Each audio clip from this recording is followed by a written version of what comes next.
everybody, and welcome to episode number 9, Nueve. I don't know any other 9 numbers. Oh, 9, since I'm half German, of the Night at Once podcast. Thank you so much for joining us again. And this was going to be an episode where it was either going to be really, really depressing or really, really exciting or maybe a little bit of hopeful. And I think we ended up with the latter. We are the only podcast that features a former UCF national champion, a former UCF radio host, and several podcasters shooting the breeze and hanging out at the Trough at Oklahoma. So we'll talk about that a little bit later. But for now, let me go ahead and bring in the guys. We're going to start with Trey Neal. Hey, Trey. What's up? What's up? How you guys doing, man? Yeah, exactly. Bring back the old head stuff. All right. And Alan is going to be toughing it out with us this week. Unfortunately, we had to push it a day because he was so sick, but we wanted him to be here, especially since he was at the game. So welcome back to the show, Alan. Hey, guys. How you doing? Awesome. And then last but not least, but sometimes last, but always last but not least, Josh Lazar, welcome back to the show. I have it on good authority that you almost wore a floppy collar this week. That is fair. And Nueve? You did nothing? No other 9? I said Nueve. I said 9. 9 is German. Noon. Is it Nissan, Shigo, Rook, Siege, Hach. Jew would be Japanese. So, yeah, I have a few languages there, but most of the languages I know we can't say on the show because, as a reminder, this is a clean show. So if you have to say it. I can't say it. I can't say it. We actually have international listeners. I can see where people, view the show from, and we actually have a fair contingent of international listeners, and we want it to be a clean show for them as well. Yes, listeners.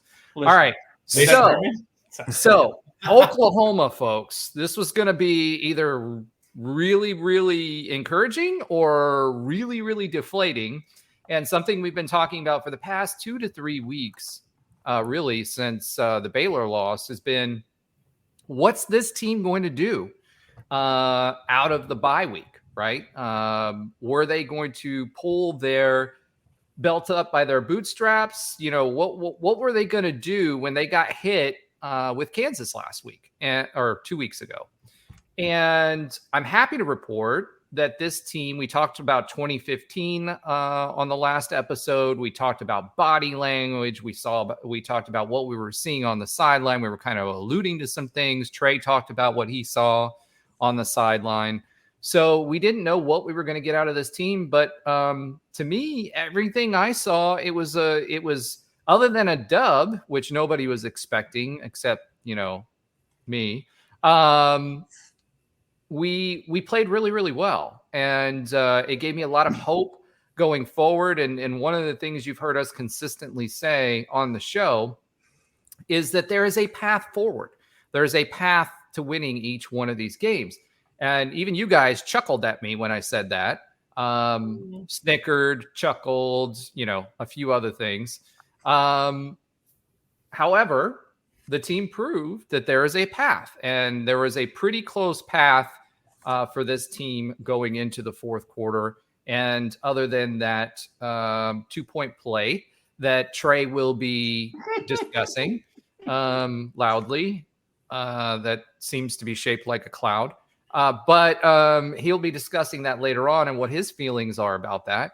Hey, coaching staff had a good game plan. They made some good in-game adjustments, and they got back to basics, and it really showed. And for me, it was a positive and got me excited about the season again. And in realistically thinking, this can still be a bowl team. So we had the toughest part of our schedule, I think, early. Any team can win in the Big 12. We've learned that, but I feel like we've got a path forward. So I'm going to start with Josh. Josh, you were at the game. Why don't you tell us about some of your experiences at Oklahoma, and what did you think about the atmosphere, et cetera? So I'll be glad to. So I actually was out there for both business and for the football game, which was wonderful. We knocked out some great work with the client up in Oklahoma City and had a great time visiting that city. That was my first time to Oklahoma, and the teammate that was with me was up there to do some Norman actually, to do some really interesting motorcycle training. So not his first rodeo, but it just the city itself, Oklahoma City, I had no expectations, and it was wonderful. There's breweries everywhere. From what I heard from a lot of the people locally, when Oklahoma City had the finals, the NBA finals, 3 or 4 years or so after they moved from Seattle, they felt embarrassed because they didn't have the hotels, they didn't have any of the infrastructure really to have all the foreign reporters coming in from other countries and all the people descending upon a local area. So because of that, that's, I believe, how Bricktown got started. That whole area that's walking distance to the stadium and surrounded with all kinds of food and breweries and entertainment. It's really great. And I think a lot of fans actually stayed there. So from that pre-game perspective, that was wonderful. Rented a convertible that realized that everything is 10 minutes away, so I didn't get to use it as much as I expected. So drove down to Norman. That was nice. Normal traffic. And we had a flight at about 4:30 on Saturday. In my mind's eye, I'm like, well, game will end at like 2:30. It's only 20 miles. How long could it take? And thankfully, I had to, unfortunately, but thankfully, leave a little bit early because every single person in that stadium was saying, no, you got to leave. You got to leave now. And they were 100% right. So I have some interesting things from the stadium in the text talk we'll talk about later, and some other insights from in the stadium. But overall, it was a great away game destination. And I wish they were still in the conference next year or in following years. We still have Oklahoma State. Stillwater is a little bit further from Oklahoma City, where you'll probably fly in if you go to Stillwater. I think it's about 2 hours away, but it was a great atmosphere. It was wonderful. I liked it a lot, and just wish we would have put our foot on the throttle a little bit more after the third quarter, but we'll talk about that later. Exactly. All right, Alan, thoughts from Oklahoma? Yeah, I thought Oklahoma City was a nice, clean downtown city. To me, it's kind of a ghost town, though. Like we were walking around, and I was like, "Are we the only people here?" It felt like that for a little while. I didn't think it was anything super special, but it was nice, and yeah, I had breweries, and the food was all right. They had some Texas influence, so there's Mexican spots, there's some barbecue spots. So the food was pretty solid for the most part. But the game day atmosphere, I really loved the when you get in and the main kind of tailgate area, there's like a strip of bars where that was really packed, and that was pretty cool. I think that would be cool if UCF did something like that. The bar life really came alive. Like there's a whole strip of just bars everywhere. And then we saw like the band walk by, which was kind of cool. And then, inside the actual stadium, I mean, the stadium was definitely cool. I mean, you could tell it's really big. It's 85 or 86,000 plus that can fit in there. I thought the environment was rather tame, whether that's because they weren't excited about us as an opponent or because we, shut them up for most of the game. Wow. Fighting words there. Shut them up. Or they're stunned, for a lot of the game. Yeah. I didn't find the environment to be intimidating at all. Like when we were on offense, they were not screaming. Like I didn't think our players had any trouble hearing, or there was going to be any sort of false start because they couldn't hear, like us versus Cincinnati and on the college game day experience. There was nothing like that to me. But to be in a historic, blue blood program, I'm glad I got to see it. I want to travel to all the big schools and see their games. So it was cool. Besides, I was in the upper deck, and there's like a ramp that takes like 7 years to get up. Get to your seats. Literally, it's like row after row after row. You feel like you're never done walking. But I was, proud of the UCF fan base. I mean, I think you told me before there might have been close to 10K. You definitely heard us whether it was on third down, whether it was after a Colton Boomer extra point or field goal, or after a big play or a touchdown. Our presence was was definitely felt there. So it was overall a pretty cool experience. Probably not my best ever college experience out of all the places I've gone for away games, but it was cool to see a historic program. Just wish when you get that close, you wish we'd have came away with the win. Yeah, number one, according to Oklahoma and our President Cartwright, number one traveling fan base that they've had. So we bought the most tickets and brought the most people. So let's go ahead and pivot here, and that way we'll talk about the actual game. Pivot. Let's get into text talk. So guys, I'm gonna. For the new listeners, text talk is actual text that we take from our in-game text thread and share with the listeners. Most of the time they're humorous. Sometimes they're depressing. But more often than not, they're a lot of fun. So I'm going to start with Trey.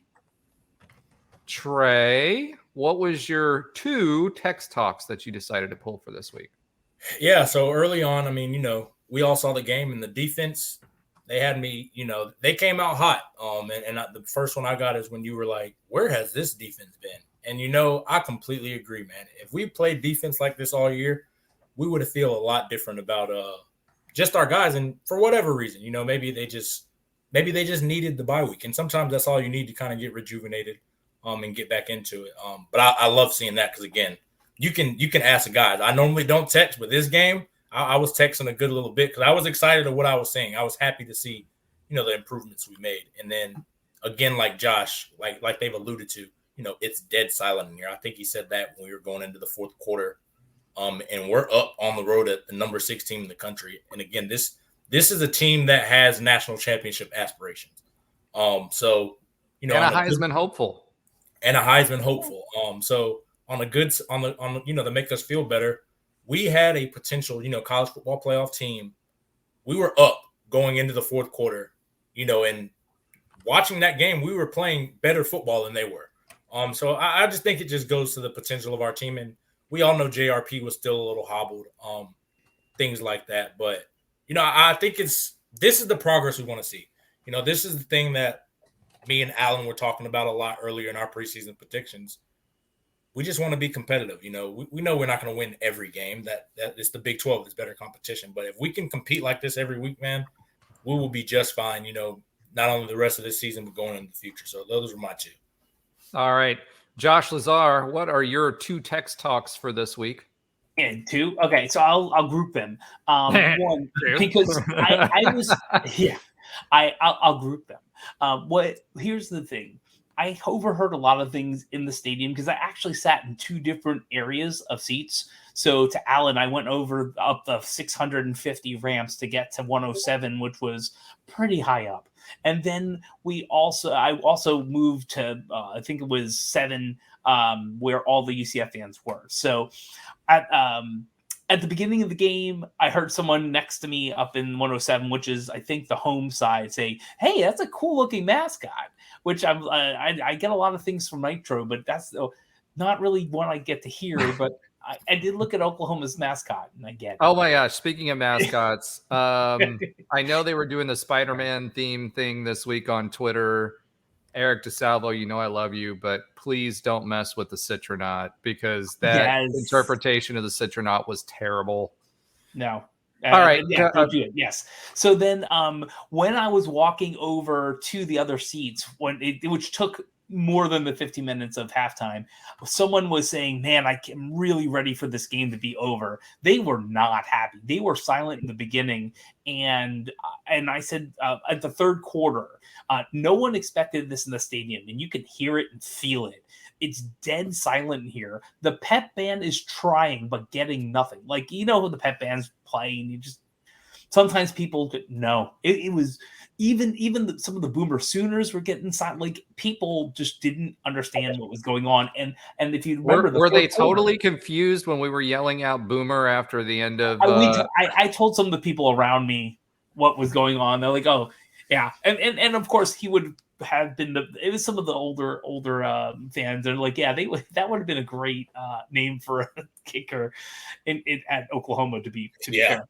Last things, that's the group of fan interactions. Last thing is, and for all of you older UCF fans or more experienced UCF fans have been here when there was another stadium that we have seasoned fans.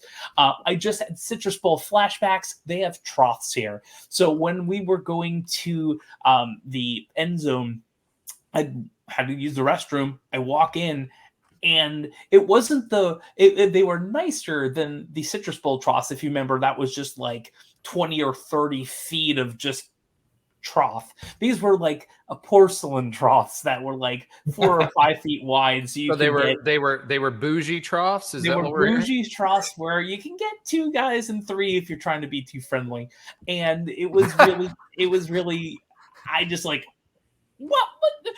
But it's an older stadium. I get it. So that was my text talk for this week. All right. Awesome. Alan, how about you? Yes, my 2 were Roger, one you said, because I agree with this, was if JRP would have been more mobile, I think we win. We are in good shape, just need some more big guys for the O-line and beef on the defensive player. We are outsized every game. And once again, you could feel that's 100% true. And especially the JRP mobile thing. I mean, the guy ran like 2 times all game. So not a typical JRP experience. And then Trey with the corners getting paid today. I felt that the secondary was, I thought played really strong. We'll talk about this. There's some, obviously a BS, PI call, but I thought Corey Thornton had one of his best games, maybe of his UCF career. Brandon Adams played pretty well. A couple other guys did too, Quadric Ballard. So those were my 2. Yeah, for sure. I mean, defensively speaking, one of the things we talked about on our last show was that we matched up really, really well and that our corners could take that away from them. And they did. Our defensive backs all the way around, other than one busted play where someone was confused on who they were supposed to cover. And then there was one other, bad coverage play. But other than that, they did really well, and they took away that part of Oklahoma's game. And it was on full display. And a big part of that too is that we got, our defensive tackle back, Ricky Barber, and as good as John Walker's going to be, and et cetera. When you had Lee Hunter and Ricky Barber in there, you could definitely tell a difference on how we could plug the A gap and get pressure. There was a lot of pressure. We had 3 sacks this week. Could have been more. Celiscar completely whiffed on one. There was a couple where we had hands on him and just couldn't get the sack. And, the defense played like they played in the first game and the second game, except against higher competition. And that's what happens when you have your defenders. We also got Walter Yates back, as much he was very maligned, shall we say, by us throughout the earlier part of the season. But he was in the right place by and large. There were still a few plays he was out of position. And by and large, he was in the right place, and you could tell the difference. So, our coaching staff and Addison Williams specifically said this past week, they focused on fundamentals, right? And on top of that, they also simplified the defense. So having people in the right run fits, making sure that they weren't trying to scheme too heavily and confuse people, it looked like that had a huge effect. And we talk about Ricky Barber being one person, but that one person was a preseason all-conference team member, right? And you could see why, because before that A gap and the B gap, we couldn't get past it, and the only way we could get pressure was from the ends. This time we collapsed the entire pocket all the way around, and Lee Hunter didn't have to move 2 or 3 people every time that he was there. So, Alan, let's stay with you for a second. What overall, how would you grade this performance and what it means for UCF going forward? Yeah, I would give this performance like a B. It was definitely the best game we've had since I would probably say Kansas State or the first half against Baylor. But it felt like the best like quarter 1, 2, 3, and 4, like overall game. We were we had some slow moments, obviously. In the fourth quarter, weren't able to score till the end. We had some slow moments, but overall, I just felt it was such like a gutsy performance. And while I'm a big believer that UCF is past, moral victories, I don't think there's anything wrong with walking away feeling good about that game. That was honestly the best I've ever felt about a loss. Like I wasn't heartbroken, in the sense of where other games, when you lose in those final seconds or, fail to convert a 2-point conversion or lose on a 2-point conversion or whatever the case may be, feeling very devastated. But I walked out of there with my head feeling high. I mean, with my head up high because, it was the number 6 team in the country. We had our best game when it came to defense. We sacked them more than any other team has all season. Offensively, we played really good in spurts. It was great to see JRP pretty much operate exclusively as a pocket passer and have success. Anytime that we got down or they scored, we were able to, fight back. I just thought the overall fight of the team was great to see. I think after the last 3 games, this could be a team like Trey talked about, could have mailed it in, lost their confidence, lost their momentum, felt like they had nothing to play for. But to see them go to, toe to toe with the number 6 team in the country was awesome to see. And I think it was something that builds momentum for the remaining 5 games. Like, I know it might've been coach speak, but when Gus came out and said, we're going to have, a good end to this season, essentially, like I really believed him. It felt like this, was some building blocks for these final 5 games. I mean, who knows, maybe it all comes crumbling down in the next game, but it felt like getting back to basics, and the game plan that UCF had for this game, outside of a couple things, was perfect. And to see them, it felt like they just turned it around. Like this was the team that it was, we saw closer to in the beginning of the season when we had a lot more hope. And like Trey said, just being competitive is what we want to see. We don't want to get blown out. So when we got rocked by Kansas, for them to take the bye week, use it effectively, work on the fundamentals, and come out and, basically give Oklahoma all they could handle, and maybe was 1 or 2 bad play calls away from upsetting a team that could go to the college football playoff, showed me that not only is the talent there, that the coaching staff can make adjustments, but that probably the biggest thing was just, we don't probably have enough beef on either side of the ball, and not just not quite there yet. But to me, it showed we're a lot closer, I think, than was indicative of the last, few games. All right, Josh, thoughts? I love just about everything I saw. I want to be frank. There was a few times where I'm like, what the heck are we doing?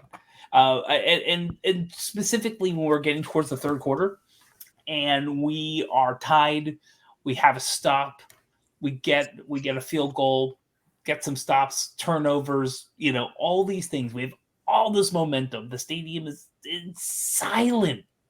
And for those of you who are more seasoned football fans, if you went to the Ohio State game where Blake Bortles was there, and we were not leading or tied to the half, but darn near close. I think it was 17-14. That stadium didn't even get loud until like the mid to late third quarter when they started pulling away. It was kind of like that, if you remember that time. But I think it was in the text chat too. I feel like there was so much opportunity to push through and put the pedal down, and it just didn't quite happen. And it felt like, well, we got conservative on the play. That's what I'm saying. We got conservative. We talked about George O'Leary ball and how we wanted to do time and possession. That was great. We did do that. We did that effectively for most of the game. The problem was we had 2 series there in the third quarter where we didn't get any points. And then also we had the 1 series where we settled for 3. So 100% agree with you on that. It was interesting because first quarter we couldn't get anything going, rushing, anything else. And that was the big thing. And I'll talk about it with Trey a little bit more here on the next point. But, they stacked the box and we had to force them to do that. And they were trying to force JRP to throw because they thought the JRP couldn't throw. And he was hobbled. He couldn't, on some of the throws, he couldn't plant his foot. Yeah. He couldn't plant his foot. So there was one very clear one, I think it was in the third quarter, where he was rolling out, and you can tell like a normal JRP would have gotten it, but he short hopped it. I mean, bad. So yeah, and so overall, there was very little that I was upset about, and it was almost everything it could have been. And to Oklahoma's credit, they seem to like take over in the fourth quarter often. This is not the first time they did it. They did it 2 weeks ago at Texas, but they didn't really take over to me though. Well, I mean, they did what they needed to do to win the game. I mean, so did we. Yeah, we did too for 3-ish quarters. The final quarter too. I mean, think about it. Our team had to sit there, and it was under 2 minutes left. They had just scored, and we drove the length of the field and scored a touchdown, which we had trouble doing against one of the top red zone defenses in the country. Fair. Scored the touchdown with a short field. We just fell a little short. So I wouldn't say even that Oklahoma dominated us, because we did score two field goals. So to me, I think this was a wire-to-wire game. The problem was the 3 punts prior to that last touchdown. We punted 3 possessions in a row and it took no time off the clock. Yeah, and that kind of feels, that part felt a smidgen Baylor-esque, not the whole thing, but like, we have this momentum. That was play calling though. Yeah. That was 100% on play calling. We needed to do there. Yeah, I mean, there was 1 first down over the course of 3 series, so that was an issue. Yeah. So that was some of my overall thoughts. There was very little to be disappointed about in all reality. All right. Yeah. Trey, our next question gets into defense. So let's just get your overall grade. If you were to grade folks A to F, just like a school grade, what's your grade on what UCF did overall? And we kind of talked about how we felt they brought the hope back for the rest of the season, but just in general, how do you feel about the team now? Yeah, I mean, I think the grade from that game, I'd have to go like with Allen, was a B. And I don't think it was a B because of the way the guys played. I think they played great. I think it was a B because I think our coaching let us down. So if our coaching makes better decisions, it's an A. Because it didn't, it's a B. Like that was my thought process behind it. But yeah, I mean, I think we played good. The things we talked about last week, I think, me and Alan that 2 weeks ago were like, there's no chance we're beating Oklahoma. But that was more. And then Roger said, "What? There's a path." Yeah, but that was just more after what we just saw for the last 3 weeks. There's no way we're beating Oklahoma. We take it, let a week to marinate. And we did say we don't think we're gonna win, but if there's a way to win, which was a slight % chance, there's a style that we're going to have to play. We played that perfectly to a T. We played ball control. We played great defense. Don't give up the big plays. I mean, literally everything we talked about on here, that's how they did it. Ultimately, a couple of bad decisions of play calling ended up costing us that game. But overall, again, I think these guys played amazing. I think they played tough. I think they played hard. Maybe not some of the smartest things when, some of the penalties they had were dumb, but I get it, Well, hold on. Ready, Trey? Ready? You mean that one?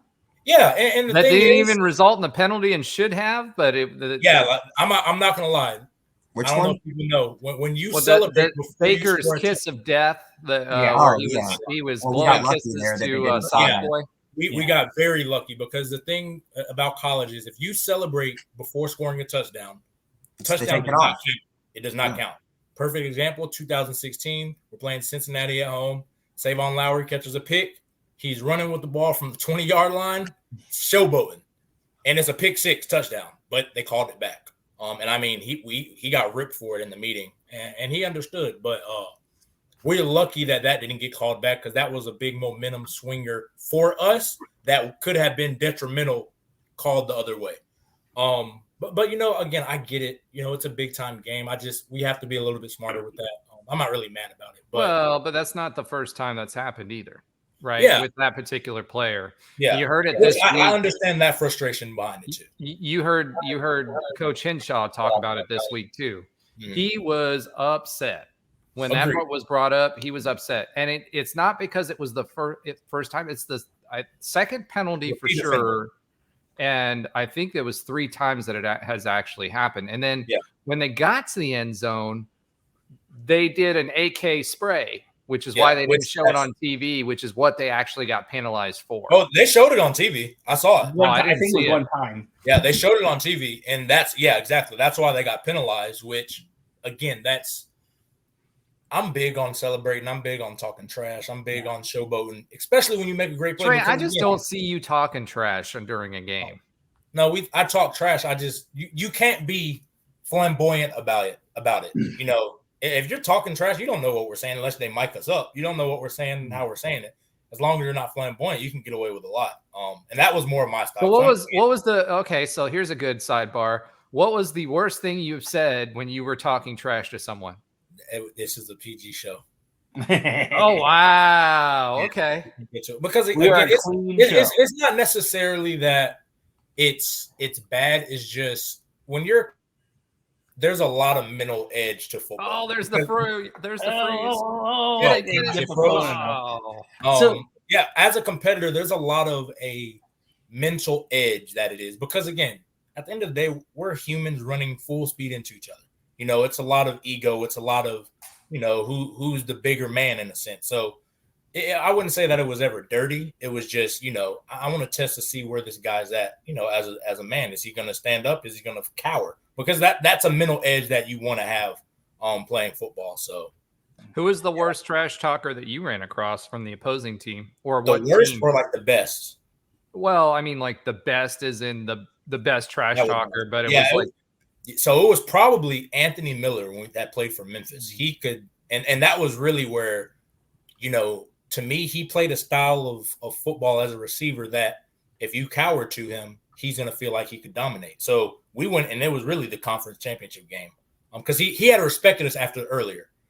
So, I mean, we went in there like, listen, if you want to get in his head, our coach, you tell us. You need to hit him before he hits you because he's a physical football player, and he's going to let you know. So he was probably the best. But just building off of – so back to the question, just building off this game, I think it's huge. Like Alan said, I could care less for moral victories, but I think going back and watching the film, they've done it. You know, they have put out a performance that they can play at this level. You know, so right now the standard is maintaining this level. You know, and I think that's something positive to build upon. Oklahoma has beaten a lot of teams. They've beaten a lot of good teams. And now we can say we are one of the good teams, and our record might not reflect it, but we have played just as with them. So I think that's just something that going forward. I mean, are you saying this was a quality loss? No, I think that it was when you go back and look at this game, it's something that you can feel good about building upon it for the rest of the year. You know, I don't believe quality loss in a sense, though. Yeah, I mean, I don't think it's like because when you say quality, listen, losses, we were beaten, but we were not. How should I say this? We lost, right? But we weren't beaten. So we were in that game. We won a lot of key battles too, like the turnover battle, the yards per pass. No, we didn't have as many. We didn't have as many penalties. That was a win. Yep. We played fundamental football a lot better. We didn't turn the ball over. 0 turnovers, first game all year. The only thing that I saw that really still drives me nuts is we were still overrunning the returner, although we still the second guy, the second runner would get to him, or second gunner would get to him and make the tackle. So they didn't get much on special teams, except for the fact that our punter had a complete brain fart. And completely forgot. And okay, let me take that back. He didn't forget how to punt. The style he was asked to punt. What's that? There was really bad wind. The wind was but that didn't affect the other punter, right? But what it was going one direction, going the other way, and it stopped. They switched fields, dude. You go both sides. But in the first half, he was when his worst punts were. That was when the wind was going against him. I took pictures of the flags. Yeah, it was going the wind had something to do with it. May have had something to do with it. So I'll say this: what I saw was that he was kicking, and punting for hang time and not punting line drives, which is what he usually does. So in Gus's press conference, he also mentioned something about them changing it up. for him this week. And what I saw was when he was punting, he usually punts a more flat punt that goes further distance, hits the ground, and then tumbles for more yardage, right? Harder to pick up without fumbling it. And it's a different style of kick. It's more of a rugby style kick.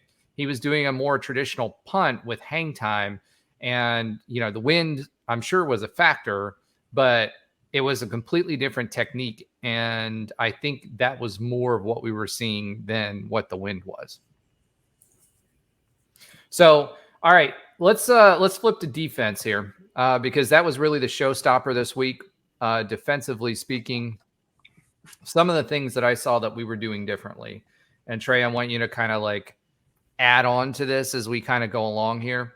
Gotcha. So, one, obviously we got people back. However, our linebackers and where their alignments were completely different than what they've been the previous games.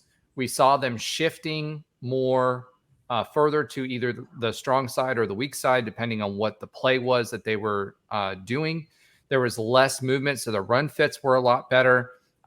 Where they were lining up in the gaps on the defensive line was completely different as well. From a traditional 4-down lineman type of setup, we were spacing those folks differently, depending on what we were trying to do.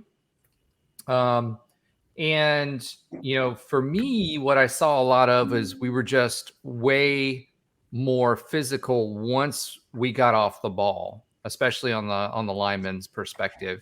The swim moves that they were utilizing, they were using more swim moves, but they were getting off the ball more quickly. The other thing that I will say, and we told you guys this, is that last week, this team, from a matchup perspective and what they want to do with us, matches better to what we do and where our strengths are at versus what the previous teams, which are running a power football style, which works for us if we have two large defensive tackles with experience in the middle. We were getting pressure there, which was allowing we were overloading some of these gaps and allowing our safeties or some of our linebackers to come through on a delayed blitz to get through those gaps and create pressure, which we weren't doing as much of before. We were trying to edge rush or blitz from the edge. We were actually doing it in the interior. And because we got that push, we got a lot more pressure and people weren't able to step up in the pocket as much. Dylan only had a couple of good runs where he was able to climb the ladder and get out of those rushes. And the edges were still there. Tremont Morris-Brash got a sack there. But it was because they were able to collapse the middle that it gave them enough time from the edges to get and fully close that pocket up on the passer. And none of that would have happened had our defensive backs not played really, really strong football and not give Dylan Gabriel the time to fit it into a window. The only time that he actually was able to pass was on slants or, right in the middle with a 2-3-4 step drop where he was getting the ball out quickly because the play developed much more quickly by the time he got the ball out. The defenders didn't have enough time in their zone to close the gap. So there was a lot of we forced them to play the way that we wanted them to play. And because we forced them to play that way, they had to rush the ball out or risk a sack. So fundamentally a lot cleaner football, a lot more simplified football. But from a coaching perspective, alignments were better, run fits were better. Where we were lining up from the get-go and the gaps that we were lining up and how that overlaps with what the linebackers were doing was just a lot better football fundamentally than what we were playing defensively in the back. So with all that being said, that's what I saw. Trey, what did you see and what made our defense a success? Yeah, I mean, again, I think there was, just like you said, we alluded to it last week that this was a game that we could, use our strengths of our team as corners and execute. I'm very big on styles make fights. You know, you hear that kind of thing in boxing a lot. But I say the same thing in football. Just kind of referencing last night watching the Dolphins play the Eagles. Our O-line is horrible as the Dolphins, and the Eagles' D-line is amazing. You know, so we're going to struggle running the ball, all that. I think it's the same thing. You know, our DBs and corners are very talented, especially, you know, just covering wide receivers. And that was the challenge for them. Hey, you guys got to be on an island and make money and go get paid, like I said. And they did. So, and when Oklahoma as a team that wants to throw the ball a lot, that's exactly what we want, as from our DBs to our linebackers who are more space guys, speedy guys that can run. They overrun plays, but they're running. That's just, to me, that's why it was always a potential to be They didn't second guess themselves this game. Yeah, and I think that was, again, I think that has to do with coaching. But again, we'll see. I think this kind of game and this kind of team plays to our styles. A lot of their run game is very simple. It's a lot of inside zone, outside zone, a little bit of pulling, which plays our strengths because, again, what we've struggled with earlier in the year was got a lot of heavy run game, a lot of power gap scheme. They didn't really run a lot of that. So to credit our team, they played fast. They played physical at the point of attack, which is what you can ask for, which I think that did kind of dissuade them from getting into their run game and trying to. They just were like, hey, we have a Heisman level quarterback. We're going to put it on his shoulders, which to me, I don't think it's sustainable once you start running into, you know, the big dogs, the alphas of college football. I think we really showed a weakness in Oklahoma's armor, and I credit to the coaches because I think they had an amazing game plan for it. Well, we got pressure, which nobody has been able to do on Oklahoma all year long. Yep. We got sacks. We had more sacks than anybody else on Oklahoma. I think that the most that they had in previous games was 1. So that that speaks to me our ability to take away Dillon Gabriel as a weapon. Mm-hmm. And for the running game, they were on their second string running back, I believe. I don't believe that was their starter. However, it's Oklahoma. Just like we have 5 deep. Receivers out too. Yeah, we have 5 deep in our running back room. It's Oklahoma, and they had a lot of transfers, which made them successful this year. However, that's what it should be. So, Josh, what you made a comment here in the chat? What were you saying?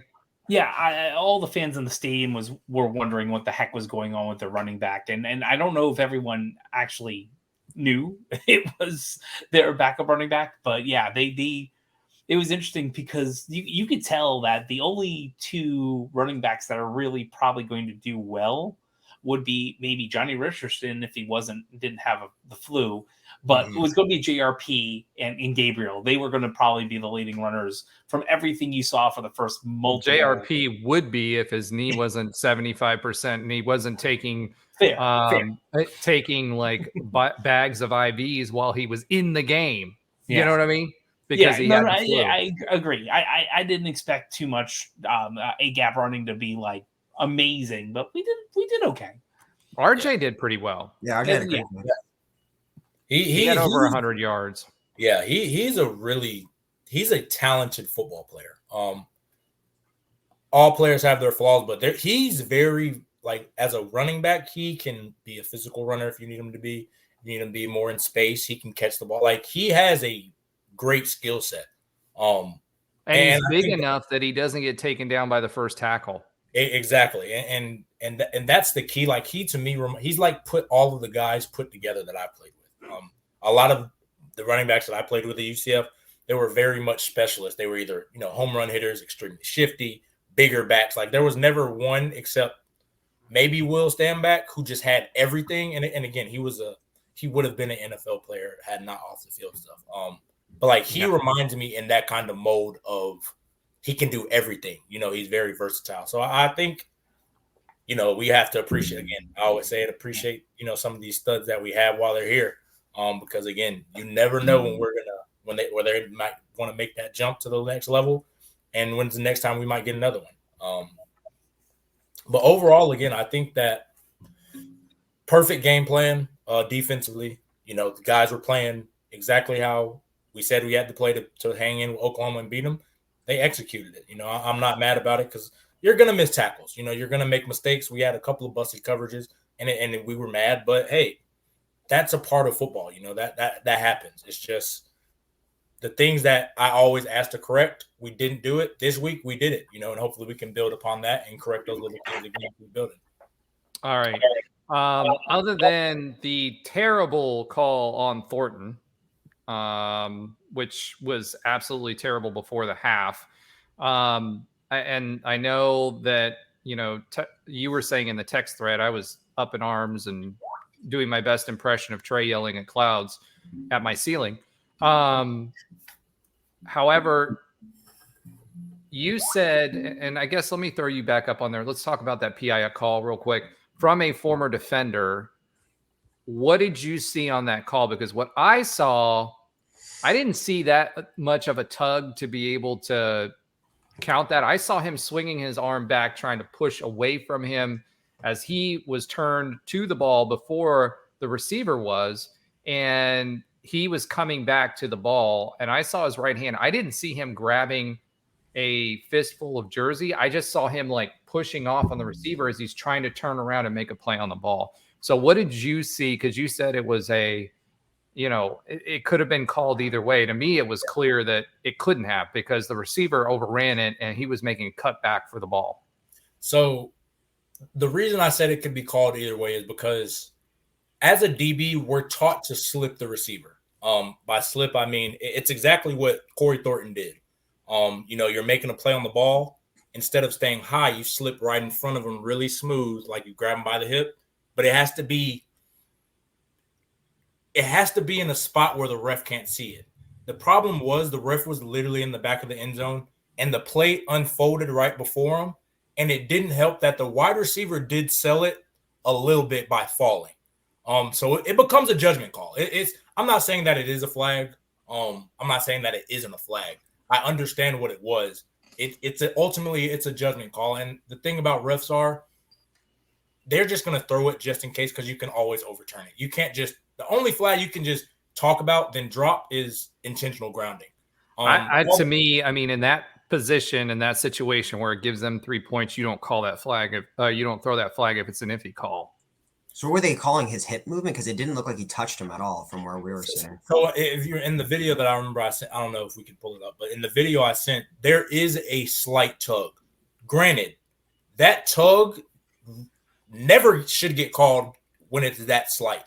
That's why I said because the receiver fell, what made him more inclined to throw it. If the receiver stays up and keeps running, he's like, oh, that was just a good play. Like, this is just the mind of a ref.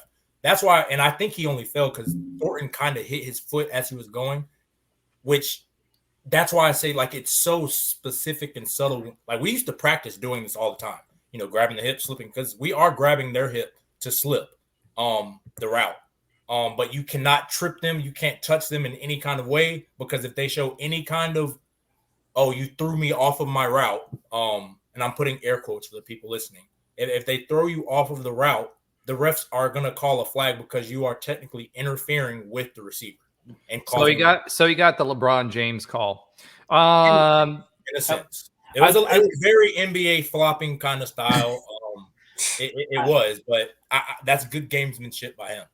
Yeah. I can add a little bit on if you want, or we can talk about it later, because I actually talked to some refs about this. Okay, yeah, I'm here now. So on my way home, I knew you were going to do that. You can't say that and expect me not to take you off of the screen. Come on, Josh. You've known me a long time. I'm just leading the horse to water. So when on my way back, I had a 4:30 flight, and we're in Atlanta. Priority pass people have Sam Adams for their lunch and dinner. You may know that and may not. So I'm going to Sam Adams in Terminal B, and I walk up and I see a couple of people looking at what looks like cut-ups, or at least what I would expect to be kind of looking like cut-ups. I've seen some when back in when we were in the circle with George O'Leary back in the day, and it looks something close to that. So I'm like, okay, and I started talking to them. I was like, Okay, so do you work for? I knew they were in the American Conference, so I was wondering if they work for UAB or Memphis or FAU or something like that, because those are the games that I saw on the screen. But no, they were refs. So there were 3 refs that just refereed the game, and they had a whole bunch of sheets that they were kind of doing some of their self grading. I'm assuming most referees do that after the game, and there were some a couple older gentlemen. They grade each other. Yeah. So I think there was something like that going on. So we have a conversation, and I'm like, okay, can you look up a play that happened today? They're like, sure. So I had them look up this play because in the stadium it looked off. From you guys on the TV, it looked off, and I was like, they asked, "Do you know the game? Who was the home team?" And I told them the time. I told them the exact play, what was going on. So you had 3 refs that were looking at this. One was a ref that sits in the booth level ref, so it wasn't just on the field refs, and they were trying to probably be as ref-like as you could. But one of the gentlemen said, "Ooh, that's tough," and I mean, "Ooh, that's tough" tells me probably what I need to know, but it's what it is. But it was a great conversation, and it was interesting seeing referees kind of do their thing at the end of the day when they're flying back home to their families. So just so you all know, we did try to get Josh to try to get them to come on to the show. I tried. They were wonderful people, and I tried, but I don't think referees are itching to be on a podcast for any team, because there's no winners, right? Like when they're at a game, someone's not going to like what they're going to do. But I do think it's an opportunity for refs to kind of give us their thought process, right? So at the beginning of the year, they're told, hey, we're going to be highlighting these particular things. They do the same thing in the NBA, the NCAA, basketball. They do it in everything else, right? Whatever the rule is that they're trying to get across so that people stop doing it, right? And it's interesting to hear, or for me, it would be interesting to hear what's going through their mind when they're making these decisions split second, right? We know that for targeting, they're going to throw the flags so that it gets reviewed. We know that. But, on a PI call, on a whatever, and every ref's going to look at things a little bit different. However, we do know that refs do have conversations with players before a game and say, hey, I'm going to call this way. Yep. So, they do have a little forewarning on that. However, it would be good to see that or hear that from their experience. I'd actually be interested in talking to a ref just in general, not on anything like no specific play or anything like that, but to hear, their perspective on how they go through some of their decision making, all of that fun stuff, I think would be cool. And, I would have probably asked the AAC refs, hey, were you told to kind of screw UCF on their last year because there were some questionable calls that were there, since you are paid by the conference? I'm just saying. I would say they all said they loved coming to the bounce house, and they're going to kind of miss it because they enjoyed being in that atmosphere and whatnot. Oh, wow. So you didn't tell us that on the text thread. I didn't. But things pop up in my head, right? That I not everything. How many Sam Adams did you and they have before they said that? I think they were. One gentleman was eating a salad and was very much complimentary of it. There's a couple of Sam Adams there. I was pretty dry because I went to Prairie Artisanal Ales too many times when I was in Oklahoma City. So. You should have asked. Hey, there's this guy Trey Neal. Do you remember him? And do you have any stories about this guy Trey Neal? That totally missed it. I did. It's okay. Next time or ask what is the worst team for for pulling stuff, trying to pull dirty stuff. Probably would have said Memphis, but little things like that. Those are little insights that are cool to know. All right. If any referee would love to come on the show just to have a conversation, we'd love to have you. Yes, and we will be respectful of you and try not to put you in too bad of a situation. All right, let's flip the script here, move on to offense, JRP's performance. limited to a pocket passer. He made some great throws, especially up the seam, which is the kind of stuff that we were waiting on. Offensive line, hey, those guys gave him plenty of time in those plays. He didn't have to do a whole bunch of scrambling. There were only a couple of errant throws, and I think it was more about, if you watched his mechanics, more about him being able to plant. And I saw a lot of growth from him as a passer this year versus last year. If you look at his mechanics, his decision making, what he's looking at, and he proved that he can throw, a fairly accurate ball. So I was pleasantly surprised by that. What about Kobe Hudson, though? I mean, he was our leading receiver there for a while, and he's had the last 2 or 3 games, he's been awful quiet. What are you guys seeing from Kobe? And Alan, I'll pop you on here next. Yeah, it's interesting. Kobe, the last 3 games in a row, has only had 1 catch after that super hot start. But I don't know. I kind of look at it. It's like you have 2 dynamic receivers in Kobe and Javon, and it's like you have a Kobe game and then a Javon game. It kind of reminds me of like, I don't think like basketball. There was like a LeBron game and a Wade game. Like they would switch off in that first year. It was awkward. They didn't know who should lead. And I know it's different in football, but it just, I don't know. Like I'm not too worried about it. I think at the end of the day, UCF has 0 depth at receiver. So I think they're going to have to go back to Hudson at some point. He's essentially one of 3 receivers that gets any serious playing time. So I think defenses are kind of zoning in on him, and Baker's had some really good routes lately. He's been open and he's been taken off. So I think it just is kind of going to go back and forth. Maybe the QB change has impacted him a little bit, going from JRP to Timmy to back to JRP, but I wouldn't be too worried about it because like UCF literally has only 3 options. So I think he'll get firmly back into it at some point. It just depends on whose game it is. But Baker's been hot lately, so I think they're feeding the hot hand. Well, I will say this, Kobe had that first big pass that he was interfered on that wasn't called. Mm-hmm. But the ball still ended up right in his breadbasket, and he dropped it. He knew it, and that was a TD. He had was early on. The game. Yeah, that was early on. To me, Baker is more that 50-50 ball guy. We kind of said he was kind of like Traquan Smith. He's had some really surprising drops, been kind of reinforced what we talked about before with him last year, where everybody was blaming it on JRP. But both guys have had some drops. And then I also feel like, what we talked about early in the season, which was people are going to key on your number 1 guy. And they were really, really stacking the box. And if they're doing that, they're going to take that safety and put him towards that number 1 guy and shade to that side, which opens up the door for Kobe. I feel like he kind of, because he was the number 1 receiver, they don't know, our receivers the way we do. They're just looking at the numbers in a short week to see who they should shade that safety towards. And what I saw, because I was watching it, they were shading it more towards Kobe. And then the one pass that Baker took to the house, the kiss of death pass, that's what I'm going to call it, the kiss of death pass.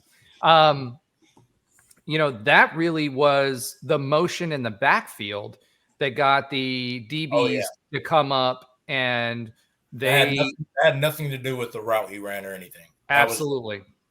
He just basically ran a go route and was like, yeah, throw me the ball, throw me the ball, throw me the ball. The corner committed the worst crime you could ever do as a DB, and that is leave your receiver for any reason. And that he saw JRP running, and he's like, oh, let me go stop JRP. And JRP's like, okay. And you have a wide open wide receiver. Like that is Coach Fisher. He used to tell us, he said, that is the kind of play you make to get you to never play football ever again. Like that is a crime as a cornerback to ever do that.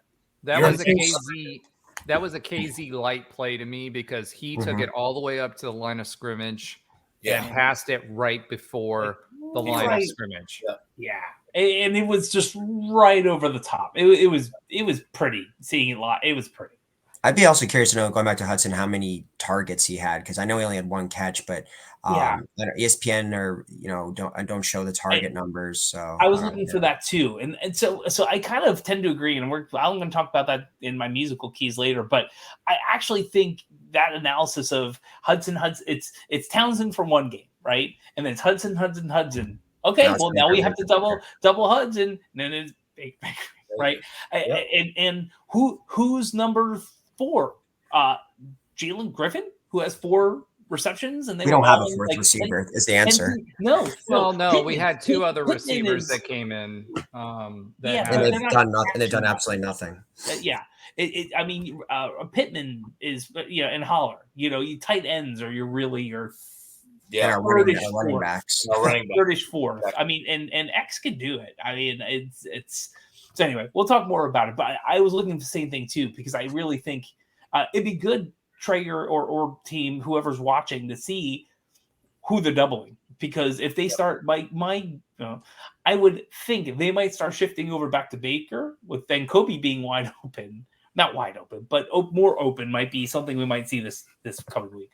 Yeah, I mean, you put defenses in a lot of conflict. With it, as great as we run the football, and as efficient as we run the football, if you don't stack the box, we'll run the ball all game. I mean, we've shown there's plenty of games this year where we've ran for 250, 300 yards in the game. Like, that's crazy. So if you stop the run, the only way to do that is to bring another DB in the box. You load up the box, and now you're playing man coverage in the back end, or one-on-one.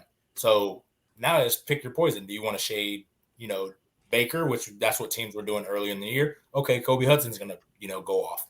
And now I think they're starting to either be more balanced or shade more towards Kobe, more so on the type of routes he runs, but that's a whole nother discussion. But now you're seeing Baker kind of eat, and then you have Townsend, who they get the ball. I think he gets manufactured touches. I think they're like, listen, you're getting the ball this play, go make something happen. That's why you see him get a lot of the reverses, get a lot of the jet sweeps, things like that. So it's really tough to deal with when they're clicking, and of course when we start running the football. So I think our number 1 receiver honestly could fluctuate all year, every game. Like, I don't think there's a true alpha in a sense. When you look at our stats, it's going to be which one do you feel best with letting have a good game? So cumulative stats, this is UCF has stats on their website, and you can go game by game, but cumulative stats, and they will show drops on there and targets, by the way, just for you guys for the future. But I thought this was interesting. Javon Baker, 7 games played, 26 catches. Kobe Hudson, 7 games played, 23 catches, 551 versus 496 yards, 21.2 versus 21.6 average, 4 TDs versus 2, 86 versus 69 for the long, and 78.7 versus 70.9. So there's it's the same production. Same production with different skill sets. That's literally all. Exactly. 100% agree. It's different game, different scripts, different exactly. things happen. I mean, so it's going to be a pick your poison kind of thing with them. Oh, bringing the branding back. So the other thing I wanted to talk about was Malachi Lawrence. Defensively, he's been getting more snaps every game, has been playing better. He got hurt this game, as did Brandon Adams. However, Malachi Lawrence is getting better and better and better every single game. Yeah. So that's a guy defensively on the edges that we need to look for going forward. Yeah. Yeah, I mean, he's got some juice, man. He's a very explosive player, and you can see the talent with him. It's not necessarily guys aren't talented on our team, because they are, but there's always guys that just they move different, they look different. And I think they're just, again, he's new, so he's getting acclimated to everything. He's getting acclimated probably to the defense and figuring out. That's why you don't see him as often. Seems like he's like on a rep count, but I mean, the kid is explosive, and he can just make plays, and you see it every game. It seems like, especially as of late, when we need a play, he's making them. So I'm super excited about his future, especially another freeze. Oh gosh, what I about don't now? see him frozen. No, that would be you, Yeah, Roger. I don't think he's frozen. There we go. Roger's frozen. On. Am I frozen? Yes, Yeah. you are. Now you're not. I don't You're know. I'm back. moving around. Now Now you you're are. back. But yeah, I mean, I think once you kind of, as the year progresses, I think we're going to see a little bit more of him. That's just the natural progression of it. You know, he's a younger guy. We have some older guys, and he's got to get reps, man, because I think we lose Everyone. Salazar. Yeah, we lose a lot of guys. So he's going to be lose Drop and Celiscar. Yeah, so he's going to be a key piece. You know, I don't want to say look too forward ahead, but that's what you're going to do naturally. You know, the difference is Celiscar gets loose back there, but he overruns the quarterback so many times. He's a good player. Don't get me wrong. And that man has come from nothing to where he is today. And he's one of our leaders. But instinctually, his angles and, overrunning the quarterback, Lawrence instinctually is so much better at that. And it's fun to watch. Yeah. It's nice to see too, like finally like a hypo recruit, somewhat break out here. So, that those last two classes were god awful. So it is nice to see. Was he a hypo recruit? Yeah. Has it been 3 years? Yeah, Malachi's been, he's in that same class with like Matt Alexander and a couple of other guys. So it's good to see him. I mean, one of my favorite parts of every single UCF football season is seeing who the breakout stars are that are going to be like the stars of tomorrow. And this year has been painfully few. It's been like Randy Pittman and Malachi Lawrence are pretty much, I feel like, the only two guys. Yeah. But I think any of the Oklahoma games showed me how thin we were. Like we exclusively rely on our starters, and that's it. But Lawrence has been awesome. He's been one of my guys to watch was Matthew Alexander, but it ended up being kind of Lawrence that kind of took over Alexander's spot because Alexander was starting to get a lot of playing time towards the end of last year. But now, Lawrence looks great. I mean, I think he's second on the team in tackles for a loss and sacks. So and that's playing as just as a rotation guy. He's not really getting snaps.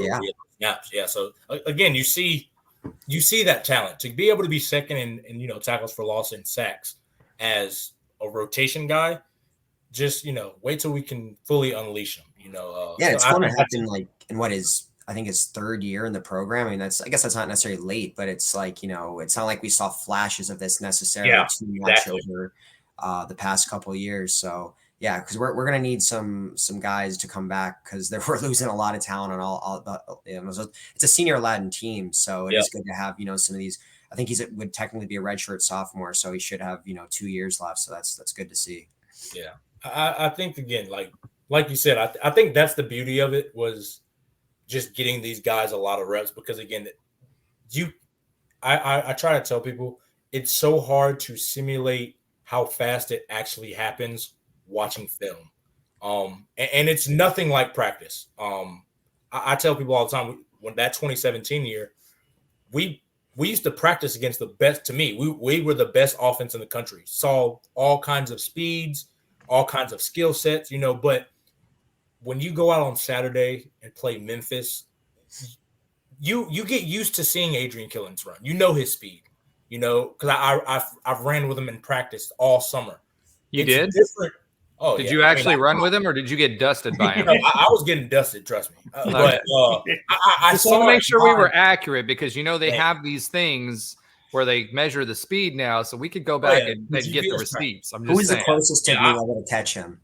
Oh, I mean, I think it was probably one spring. See, here's the beauty about Otis, probably right. And then who was the receiver that used to run really, really fast? There was one receiver that was tall. Jacob Harris. Oh my gosh. Yeah. He's in the NFL. Flying. Yeah. Well, he's in the NFL in a practice squad, but yeah. But I mean, the thing about football is if you take a good angle, you can kind of look like you're running fast. That was my whole thing. If I take a good angle at AK, I look like I'm kind of running fast because I could eventually catch up to him. But when we used to run like our 40s and 100s, he would dust me.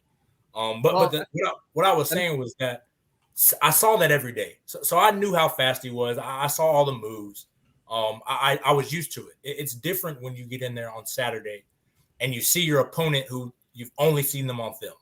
It was weird seeing different guys, how they, seeing Cortland Sutton run versus in person versus how it is watching it on tape and clicking through it. It's completely different. So I think, again, Matthew Alexander, or not Matthew.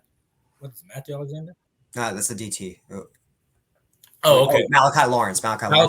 Yeah. I think just him getting acclimated, and again, he's feeling it out, and he's, again, just using his instincts, and I think he's starting to figure it out. Redshirt sophomore, and remember, guys, you've got redshirt juniors and redshirt sophomores that are playing at P5s. When you get to Alabama, you don't play off the bench. Oh, you no. get those years.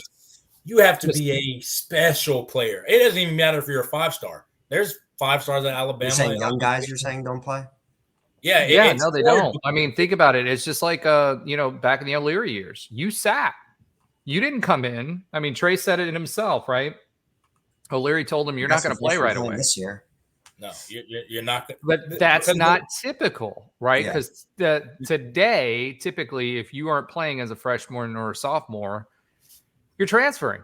You're taking your NIL check and then going and trying to find another one. Right. Yeah. And it's so hard to start as a true freshman. Not only the talent, but just the physicality of going from high school ball, where you are the alpha on the field. You are probably the fastest player, the biggest player, the strongest player, the hardest hitting player with the best skills, 99% of the time. It's hard to go on the field where everybody in college on your team is literally that same person. So what's the difference? There's a physicality difference.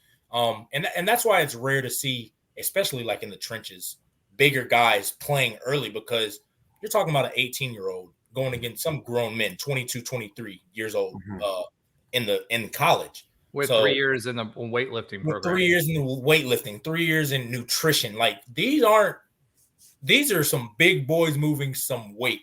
So you have to be it's a combination of all of it. As a talent, mentally being there, because a lot of freshmen, you fizzle out going through your first camp. You're like, golly, we do this every day, all day for a month straight. No, nothing, just football all day. Like, that's a shock to you. Like, a lot of guys fizzle out just from that. Whereas you have the veterans who just, they knock it out like clockwork, clocking in and clocking out. So it's hard. All right, let's go ahead on that note. Let's go ahead and transfer to the Hopium for next week. So hoping for Mountaineer tears for this week. I right now I'm just going to give a quick game preview, and then we'll allow you guys to go with it. So UCF opens up a favorite, unfortunately, at -7. I don't like that. Don't like it either. But it's homecoming. Their quarterback Green is basically a giant version of JRP, who's healthy. He can run the ball really, really, really well. They do have a penchant for turnovers, so they tend to turn the ball over, which is good for us, especially the way that our defense is playing right now. They have a lot of transfers, and they tend to tail off in the fourth quarter. We saw that in their last game against OSU. So if you have a strong running game, you can wear them out. Their depth on D, especially on the D line, and in their linebacking core is very, very similar to ours. And so it's going to be about conditioning when it comes down to that. Right now, West Virginia is 4-3, 2-2 in conference. Green actually, as good as he's been, has a 52% completion ratio, 50.6 in conference, 8 TDs, 2 interceptions. He's more of a ground and pound quarterback, 8.7 average and 117 yards rushing in the loss to OSU. So he is going to be more like JRP. Exactly. Well, except JRP has a higher completion percentage. We all complain about it. JRP last JRP wins that fight. So as far as team stats, total yards for West Virginia, 394 yards per game on average. We average 499.6 after this game, which is interesting. Yards passing, 202 versus our 267. Yards rushing, 191 versus 232.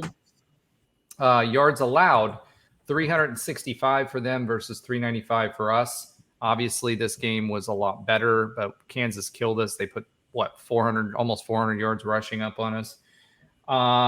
Pass yards allowed, 223.7 for them, 198 for us. Rush yards allowed for them, 142 versus 196 for us. So again, a rush heavy team. They are coming off of 2 straight losses. They lost 41-39 to Houston in that heartbreaker with that late touchdown that they had, and then Houston came back and threw the Hail Mary. And then Oklahoma State, it was a real close game until the middle fourth quarter, and then they just wore them out. It was 48-34. So really interesting. TCU hasn't been doing well this season. They won against them 24-21. Texas Tech 20-13, who hasn't been great, but they did beat Pitt 17-6, which has been relatively good. So that's my look at West Virginia. The biggest thing is with them, we do have them at home. We can get in Green's head if we can. And with his rushes, it's not sideline to sideline rushes. He likes to run through the A gap, B gap type of situation. So it's a lot of delayed or planned quarterback rushing. And when he goes, he's fast, and he's faster than JRP. He's not going to run you over, but he's pretty quick. So that is my preview. Trey, Neal, what do you think about West Virginia? Yeah, I mean, again, they're 2-2 in the conference. They have a mobile quarterback, so I think defensively just kind of contain him. He doesn't seem like I haven't watched him a lot, but he doesn't seem like he's a guy that's going to just dissect you passing the ball. And I don't think he would be able to do that against our DB. So I think West Virginia is a top run team in the country. I think that's what it's going to be. And they're going to try to run the ball. I think this will be going to limit possessions, right? Yeah, and try to control time of possession. So and the way you do that is running the ball, playing ball control. So I think it'll be a great test for us to see, did we fix up some of these discipline things? We shown last week we did, but Oklahoma didn't really want to run the ball. West Virginia, they might have to run the ball with no choice. So we're going to see if we've cleaned up the things that have ailed us earlier on homecoming. And again, I think there's something to be said about, playing at homecoming games. A lot of guys come back. A lot of guys that played before you want to see your best efforts. You going to be there? Oh, yeah. You already know that. I'll tell you, we always go to one game early, which was the Baylor game, the first one, and always homecoming. Because, again, it's cool to see the guys come back. But even when I played, when I see – before the game, I see some guys. I need you to snake a duck for me.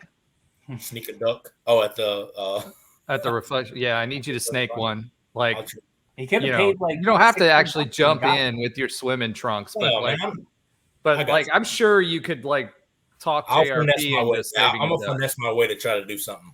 There you go.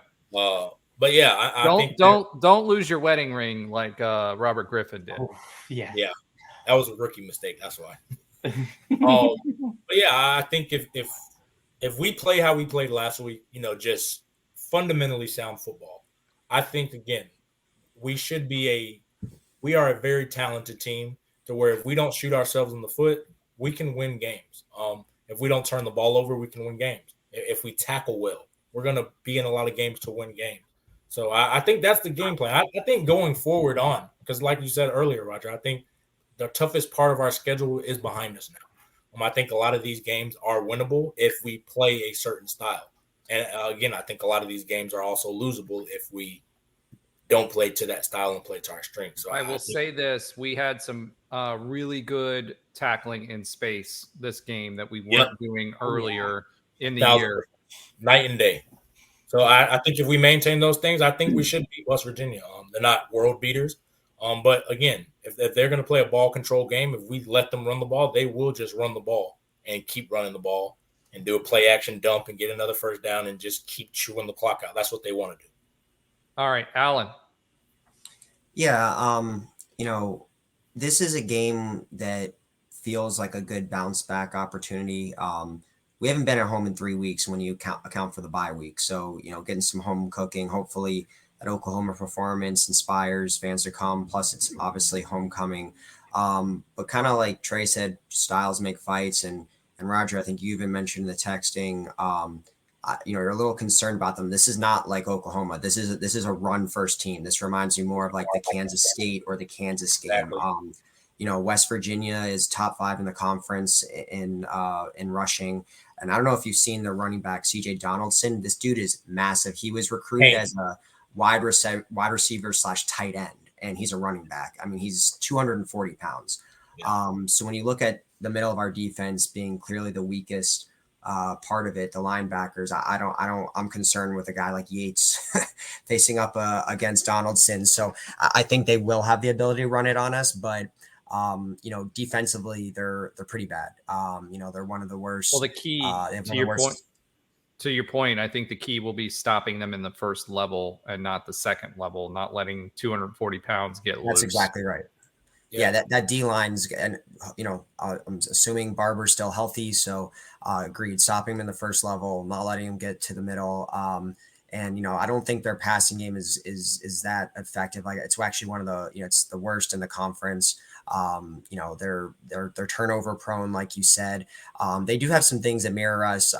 They kind of have like the JRP of last year as a guy that's mobile, but he's not a great passer. He's only completing just over 50% of his passes.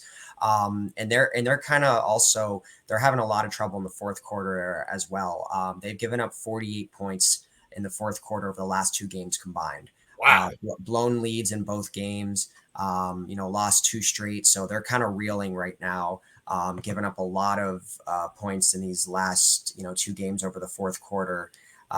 So something's got to give here. Both teams are on losing streaks. Both teams have some similarities, but I think with the way we played last week, with some of the advantages that I think our passing attack can really be effective against their secondary, especially if JRP is still kind of going to be more pockety than the dual threat that he typically is. But I'm hoping we'll get some of his rushing ability back by, with another week that goes by. But feels like a winnable game. But, like we've seen, I mean, the Big 12 is pretty crazy with these wins. One team looks good, then they look bad. There's been no team that's consistent really outside of Oklahoma and I guess, Texas. So, they haven't even been consistent. Both of them have had very close wins that could have gone the other way. That's true. Yeah, that's definitely true. So, we'll see. I mean, West Virginia's kind of been all over the place. They've had games where they've scored in the 30s. They've had games where they've scored in the teens. They don't, and I'll get this in a little bit in the stats, but they don't do like one thing really particularly well outside of like running the ball. But like their secondary, their run defense, their passing game is all kind of middle tier, bottom middle-ish. So it feels like a winnable game. I think we gotta not have the same exact game plan against like we did against Oklahoma, but use some of those principles. Obviously stack the box, just stack the box, control the clock. I would love to see some explosive plays, and I think it could definitely happen against West Virginia. We can bring back some of that quick offense against them. Look, this is it right here. This is the final stretch. It's got to start here with a win, especially if we're going to make a bowl game. And we're favored by 7. And but I think we're in a good spot with West Virginia coming off a much worse loss, and we're feeling like we got some of our momentum back. All right, awesome. Josh Lazar, general thoughts about West Virginia? Yeah, I'll be quick because all of you covered this really well. Like it's interesting because they're really rushing heavy. Like most of their touchdowns are coming from rushing, and not from passing per se. Their running back and their QB are within 100 or so yards of each other rushing. Right, their top 2 wide receivers, if you call it depends on how you call it. If it's on yards or receptions, they have 2 or 3, but they only have about 6 or 7 total touchdowns. So I think everything I heard is exactly what I'm expecting. There's a lot of close games. It's interesting. They've had in the schedule, forget Penn State, right? Penn State is a pretty darn good team, right? And forget Duquesne, right? Or yeah. If you're talking Pittsburgh, Texas Tech, TCU, these all have been relatively close games. Like Oklahoma State is their only not close game, and that was minus Penn State, and that was after that like kind of weirdness at Houston where they snatched a win from the jaws of defeat or whatever. So it's going to be a pretty interesting game, and I do believe the jaws of the win. I know it's whatever it is. You got it. I'll probably make that a short or something. But Alan's right. They're a very interesting game. It's a very winnable game. I know the spread is 7. One thing I will note, because I want to go a little bit deeper since you've covered it, they have a boomer of their own in a kicker, Michael Hayes, who's literally missed 1 field goal the entire year, and that was over 50. But his name's not Boomer, so it doesn't count. It is not, but they have a pretty solid kicker too. So if you're at the game, I'm not. So is he kicking bombs and kissing moms? Is that what he's doing? I'm not going to make up a nickname for Hayes on site, but Hayes is doing pretty good. So don't expect your kicker to miss more than likely in this game. Of course, now I just jinxed them; they'll miss everything. So perfect. Yes. Yes. Please continue to jinx them like the announcers do. So, yes. All right. With that being said, that wraps up our West Virginia U. I don't know, coverage other than our pick our poison keys to the game. So, Trey, I'm going to let you yell at a cloud here. This is your segment. What are you yelling at this week?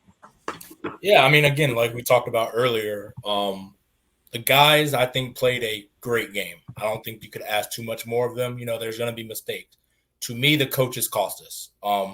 Listen, I'm not in the locker room. I don't know who calls plays. I don't know how the dynamic is to where is Gus kind of guiding our OC, Henshaw? Is he just giving them full reins? Does he have any influence? I don't know. All I know is the 2-point conversion play is probably the worst 2-point conversion play you can call with the game on the line. I've been around plenty of coaches. I've seen plenty of different styles. When you have a 2-point play, game on the line, that is supposed to be the best play call you have in your playbook. I know there was something saying, you know, they used that up earlier. But to me, there's no way that – let me give more insight. You run a double pass, one. Dumb thing to do on the 2-yard line because you don't have enough space to run it. Number 2, your wide receiver is right-handed. Why in the world would you make him run right or run left to throw across his body to run right? If you're going to run that play, run it going right to make it forward on the run. You have to be able to, yeah. Yeah, other hash. You get the choice. You get to choose. Exactly. Yeah. You get to choose which hash. So to me, it's like, okay, that's dumb number 1, dumb number 2. Number 3, why is that your money play on the 2-yard line? You know, and I think that was terrible because I'm very against game on the line running sprint outs. You know, like 4th and 2, and you see quarterbacks running sprint outs because you are essentially cutting half the field in half, and you're cutting your reads down in half. You're cutting your options down in half. The 4th down play, we had 5 options. You had, you know, Baker running that deep crosser that ended up scoring. You had Kobe Hudson. You had Pittman. Like, why limit the options from 5 potential guys that can catch the ball or run the ball to literally 1? I mean, you legitimately threw the ball out to Xavier Townsend and expected him to throw the Baker, and Oklahoma covered it. So what do you expect them to do? Just play backyard football? Why Townsend and not Harvey, who was a quarterback before? So, like, there's so many issues with the call that, like, to me, he failed the team. Like, that to me is a coaching mishap. Because all the things that I mentioned, you're literally – it's already hard enough to get 2 yards. It's already hard enough to get a 2-point conversion. Why make it harder by doing all the things that I said? You're legitimately giving yourself a 1% chance, and it would have just been a miracle play, you know, similar to what who's the left hand? Who's our backup quarterback? What he did against Baylor, where he ran backwards 30 yards to complete that long completion. It would have been a play similar to that. And to me, that's just such a low percentage play that I think that it's terrible play calling when your team needs you the most. You know, you can't ask your guys to go out there, play as hard as they can, play sound, play not perfect football, but they play, like we said, Alan, the only way we had a chance to win the game was how we played last week. We had to be sound in everything that we checked off. We had to do it. Can't turn the ball over, tackle, cover, everything we did it. to lose because you chose that play call, to me, it's egregious. Like, it makes zero sense from the direction you run it, from choosing the hash to the player. Like, that's just such poor decision making in that moment. And I get it. It's in the moment, but I do expect more. I was mad about that immediately because you cut the field in half. So yeah, I mean, that's I'm not disagreeing with anything you said. The only thing I'll say is I know Malzahn says, and maybe it's wrong or whatever, but he said that there was two primary 2-point conversion plays that they've practiced like a ton in practice, like repeated and repeated. Now, I don't know if it was specifically with those players like Townsend and or whatever, but he said one was that, which I'm assuming is from the hash and how they did it, where it was, trying to get it to the receiver there in the corner of the end zone. And then one other was a running play. And he's like, it was a 50-50 call and he made the choice to do that one. So he had confidence in the play, not saying it was the right one, or maybe it wasn't supposed to be Townsend, maybe it was supposed to be Harvey. And I don't know, Harvey was banged up in that play. I have no idea, but that was something that, he did say. So I don't know if that makes a difference, but he said there was one or two choices there. Townsend X was also hobbled. He twisted his ankle or did something to his ankle, and he was also sick. Yeah. So my biggest thing is pick the right hash. Yeah, and like, that's just, if that's the play that we work on as a 2-point play, like, I don't know. Like, if that's our best 2-point play, we have huge, like, that's a problem. That's not the play that you're going to run from the 2-yard line game on the line. Like, a double pass. Yeah. That's not, that means you're basically saying, I mean, how often do you execute a double pass in the normal game? True. Like, true. Go through something that, for Gus Malzahn, it was last game. I'm just saying. Yeah, but if you're gonna, the way I say it, if you're gonna go down and you're gonna die on the hill for something, I'd rather die on the hill, like you said, Roger. We spread them out, go 4 or 5 wide, run slants. If it's not there, or something similar to that, if it's not there, hey, JRP, make something happen. Because if we lose because JRP tried to make something happen and it just didn't happen, I can live with that. I can't live with a double pass with our wide receiver. Like, that just, it doesn't make sense to me. And again, I don't, it doesn't matter how many times they run it. It's a terrible call with the game on the line. All right. And we'll leave it at that. That was not the reason we lost per se. However, it was an opportunity for a win that I do think we all agree that wasn't the best play call. Yeah. So with that being said, we're moving from Trey to Alan and his oxymoronic stats of the week. Alan, all right. I know you had one for us. How many do you have now? A couple. One that, so this year we've obviously, outside of Houston, Cincy, and BYU, we played 4 teams in the Big 12 before joining the Big 12. When obviously I'm going to say one of those is West Virginia. Do you guys know the other 3? And sorry, Josh, hopefully this wasn't your quiz question, but just for fun here, if you want to. Baylor. Yep. Texas. Houston. Yep. Well, Houston. He was saying the leftover. Kansas State was the other one, the tornado game. Correct. Yeah. So, but West Virginia was the outside of Texas, West Virginia is the only team that we've played twice before in school history. So West Virginia and Texas, we both played twice. West Virginia, we played in 03 and 04, one in Morgantown, one in Orlando, got blown out in both games by double digits. A couple other stats. West Virginia, they started out this year, obviously, with a loss, and then they won 4 straight. That was their first 4-game winning streak since 2018. When they won 5 in a row. And then, like I said, they're kind of a weird team. They don't do anything quite well. They're last in passing offense in the conference. The only thing that they're top 5 in the conference is rushing offense. So they don't do anything particularly well. But I found 2 kind of funny things that they're just randomly good at. They happen to be 12th in the nation in fewest penalty yards. So I guess they're a fairly disciplined team. And they're actually tied for 2nd in the country with the most blocked kicks. So while they don't do any of the kind of main things, if you will, particularly well, they do have some random things that they are pretty good at. But that penalty yards is something I think we'll have to watch out, because we've obviously had our issues with penalties this year. So they seem to be fairly disciplined.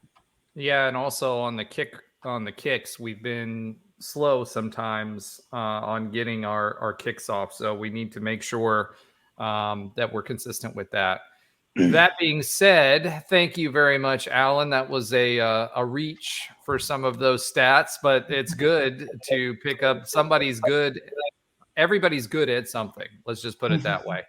So that being said, it's time to move on to Josh's sometimes funny fact of the week, even though he never thinks it is, but it ends up being funny anyway. So go ahead, Josh.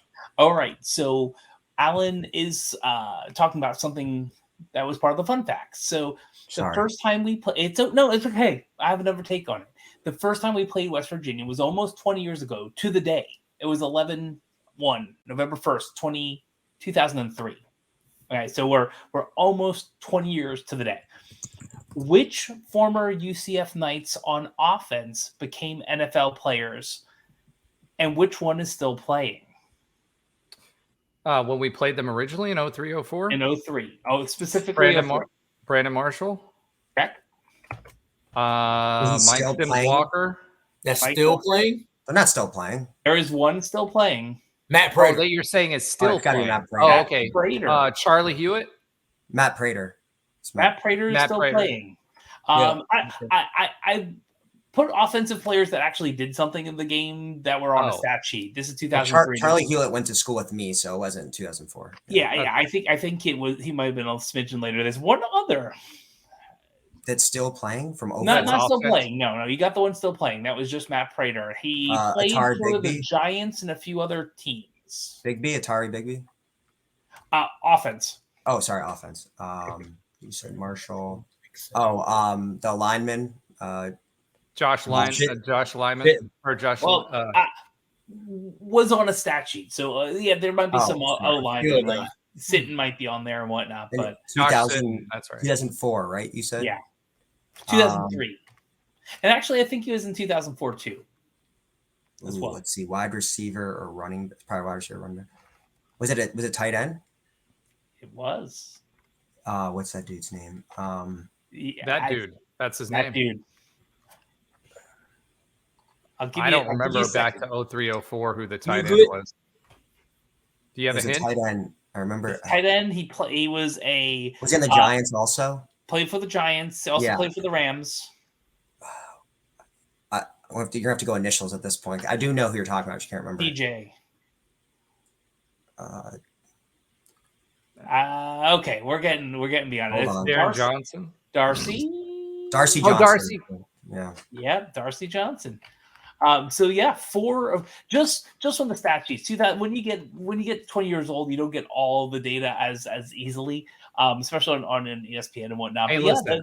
There's definitely some. If you can't find the data, imagine what it's like for us to recall. That's a lot of seasons of football. I know. Well, you got three right off the bat, and I was really, really shocked that Matt Prater was still in there and still in the NFL. I mean, he's still. He just had a picture with what was it, Alex? Alec Holler. No, I'm sorry, Alex Ward.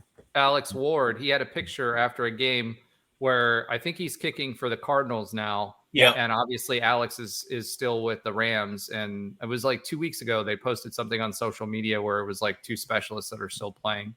Charlie Hewitt's still playing too, by the way. Yeah. But I was a little floored. Like, it played in 2000, played 20 years ago and still in the NFL now. That's a high school freshman. It's kickers and specialists, but still, that's amazing. And Brandon Marshall, I think his last game was 2018, so he's not that far away from playing either. Oh, and we had some good defenders back then too. Some real good defenders. Asante Samuel. That's the first name that popped to me. Sorry, Big B. He was good. He was good. It's crazy how many solid NFL players that have come through the program, and people don't remember for a long time there we've called DBU for a reason. You know what I mean? Yeah. So, all right, Josh, thank you so much for your sometimes funny fact of the week. This week, I think it was more consternating fun fact of the week. As for me, it is my turn to talk about a little bit of listener love. Now, this week we didn't have as many comments, which we're always looking for feedback and also what your thoughts are on what we do.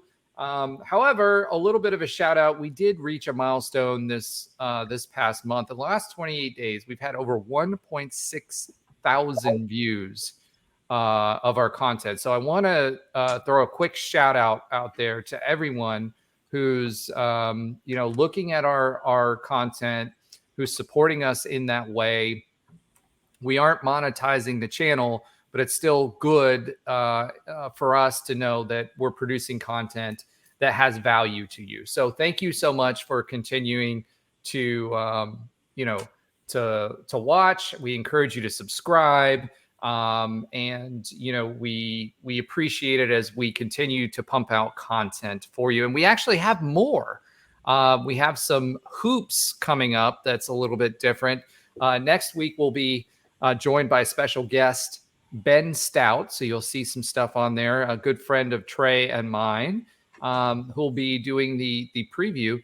And we'll also be having a former UCF basketball player join us in Chance McSpadden in the coming weeks as well to help us with our basketball content. So for those of you hoops fans excited about the Big 12, I'm excited about being in the Big 12, not excited for this season just yet. However, we're excited to have both of those UCF luminaries from the basketball side of things come and join us. So with all of that said, we don't on the show notes, and I'm going to put Alan on the spot here. Do you have the Big 12 recap for us this week? I do. All right. You just didn't put it on the show notes. All right. You're kind of looking like our good friend who drives Buicks now with the way your hair is done. Yeah, my hair's pretty long right now. I could put on my my new UCF hat here. So here we go. There you go. By the way, before you move on from that, you see the player hats. Why are we not getting the player hats? That Night Script logo hat is fire.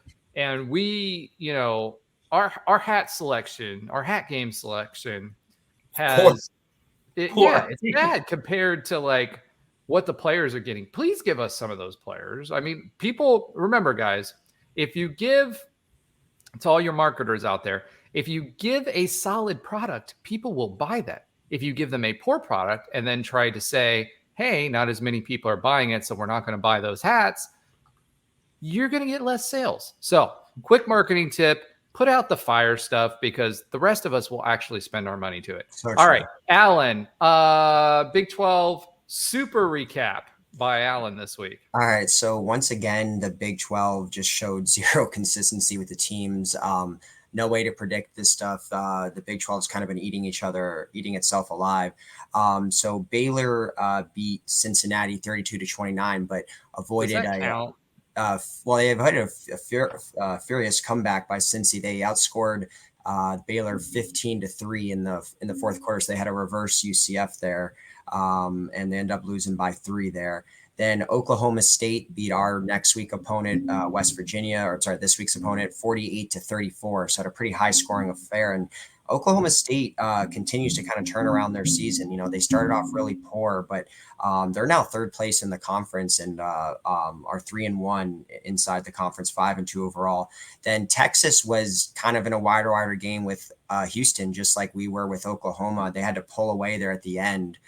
They beat Houston 31-24. So Houston almost got them.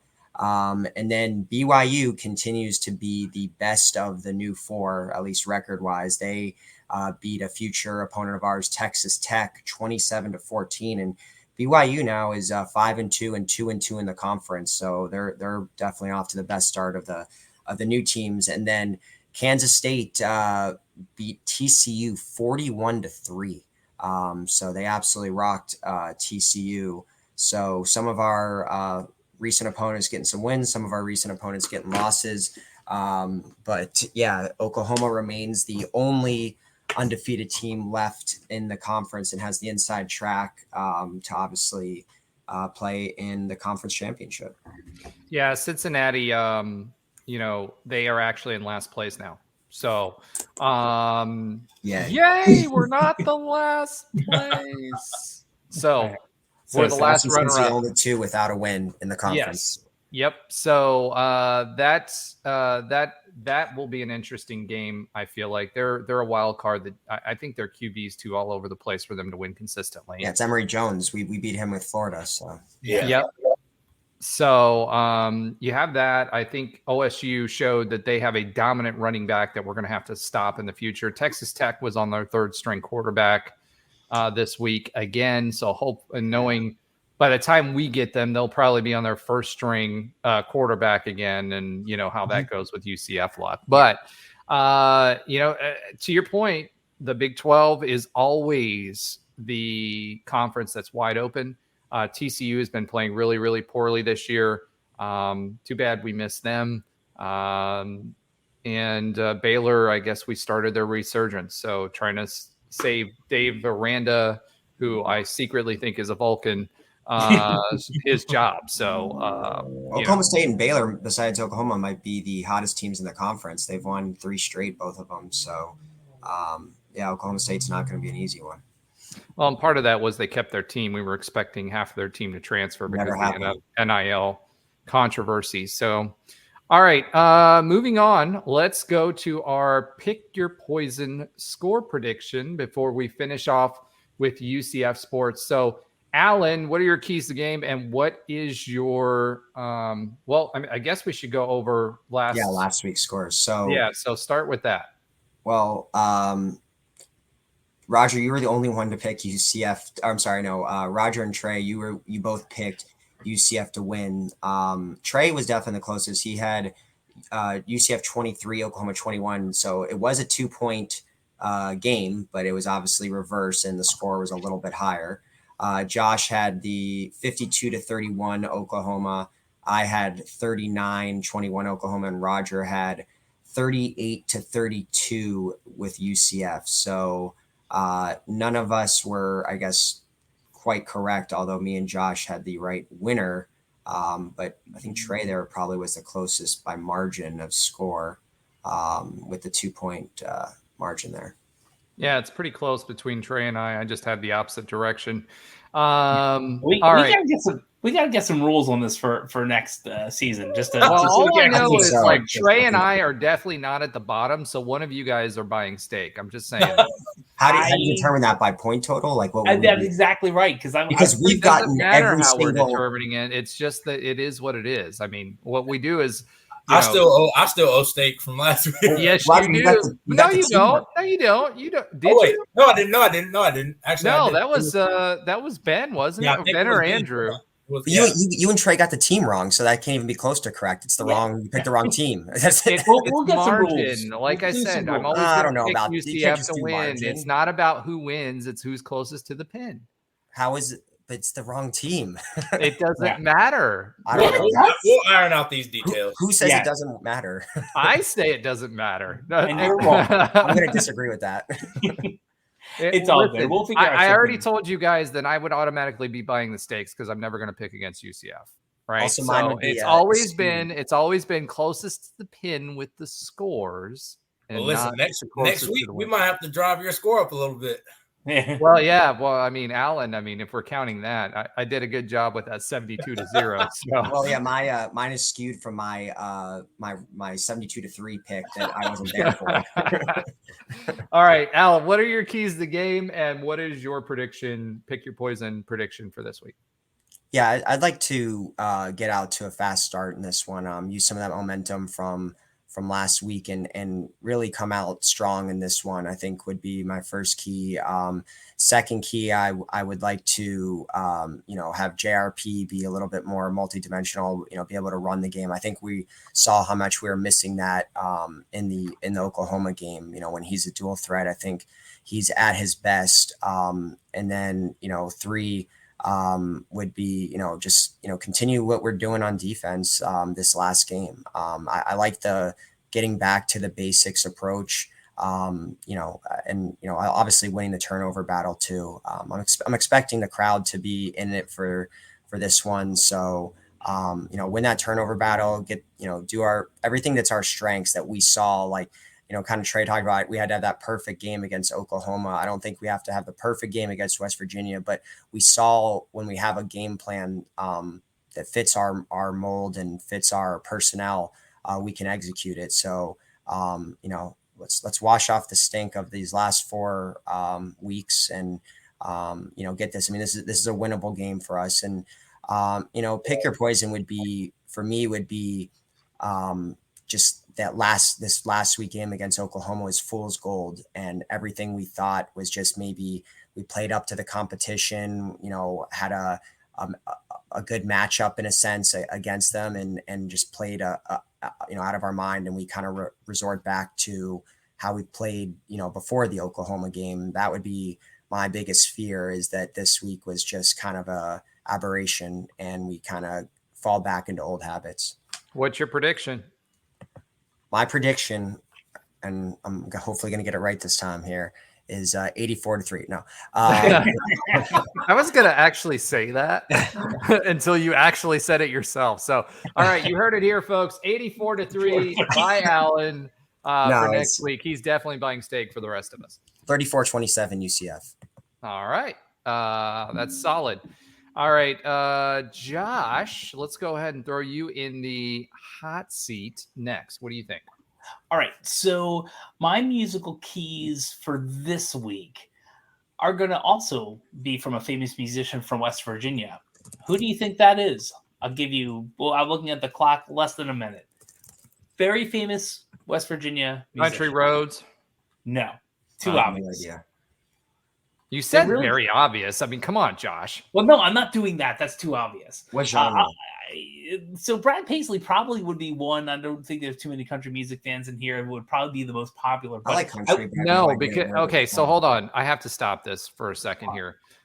Alan said we need to start playing the song in the background when you do this. And I am not going to do that because there will be way too many Taylor Swift songs going on during this show for my liking. So that's not happening, Alan. I'm sorry. Great suggestion. Unfortunately, with Josh being a Swiftie, it's just too much. Yeah, I'm a Swiftie. You want to know whose musical guest keys are today? Bill Withers. Who's Bill Withers? You should know who. Okay, yeah. I know Bill Withers. Yeah, exactly. I'm always like, who? And then you play the song and you're like, oh, that guy. Yeah, this will be exactly that. So the 3 keys are probably 3 of his top hits. Ain't No Sunshine. And when she's gone, right? Yeah. Song. And that's the defense, because when they were gone, we saw what was happening, right? So what I feel the keys of the game are going to be to see a similar, kind of where Alan was, a similar defense to what we saw, what Alan and I saw live in Oklahoma. It was much better. You've heard us talking about this all podcast long. So that's key 1. 2, just the 2 of us. You've heard that song too. I know all these songs. Oh wow, Bill Withers is the man. I'm not even going to Kissing My Love, which was sampled by 195 hip hop artists. So just the 2 of us. We were actually talking about this earlier, and I do these keys before the game. I actually think this could be the breakout game for Javon Baker and Kobe Hudson. I really think they are going to be 2 key pieces to this, because I feel like this is going to be a little wider of a game than Alan does. And obviously the most popular song that you might know, Lean on Me. Oh, yeah. Oh yeah, that's I sing that all the time. One. Actually, yeah. I'm serious. Bangers. I didn't realize it was Bill Withers. I don't know why. Bill Withers, and it was. A lot of these songs have been either sampled or have been covered a lot in the 70s too. It's not even today. It's like Lean on Me was covered a ton of times. And actually, I think on his first album, he did a cover of a Beatles song too, if I remember correctly. So not Still Bill. I forgot the first one. So Lean on Me. I feel like this is going to be a bigger game from the offense than expected. And we're going to have to lean on the O-line and the RB the running backs like we kind of have in previous games. So I feel a combination of it's going to be a lot of offense. I think it's going to be a lot more offense than people expect. Between that and seeing this defense to where it should be and has been is the Keys musical, Keys to the Game by Bill Withers. My poison for this week is going back to the mentality of any game that was in Kansas. We were past that. We've seen improvements, and as long as the team feels that level of confidence, you're going to get a letdown because of how the game ended and you didn't win in Oklahoma, but anyone who's probably watching film this week sees the difference. And if they take that and build on that and move forward, I think it'll be great. But poison would be like, no, this isn't good enough, and we're just going back to missing everything, not seeing keys, all that stuff. I don't think that's going to happen. Score prediction. So my prediction is way 96-3. Man, you beat. Wow, you guys are really confident. My prediction is bigger than the spread. It's not Cumberland, but it's bigger than the spread. So my prediction is UCF winning 45-24. I think this is going to be I don't think this is going to be a close game. I feel like it's going to be a breakout to the rest of the season, and hopefully that actually happens so I can throw this on a short and make me look good. All right. Josh is trying to make himself look good. So UCF, do your part, please. All right, Trey Neal, what is your pick your poison and your score prediction? Yeah, I think my poison would be kind of along the same thing as Alan. That last week was fool's gold. That everything we saw that got us so excited, and maybe we're turning the corner against this great team. It just all goes to hell, and we do everything. We did. Hey, we're clean. Remember, we're a clean show. Come on. That's a goes to heck. I'm sorry. Yes. But yeah, it just like that. It almost just. We revert back to what issues we had earlier. I think that'd be the worst thing for me. And my score prediction will be, again, always choosing the guys. So I got UCF 34, West Virginia 30. I think it's going to be a close one.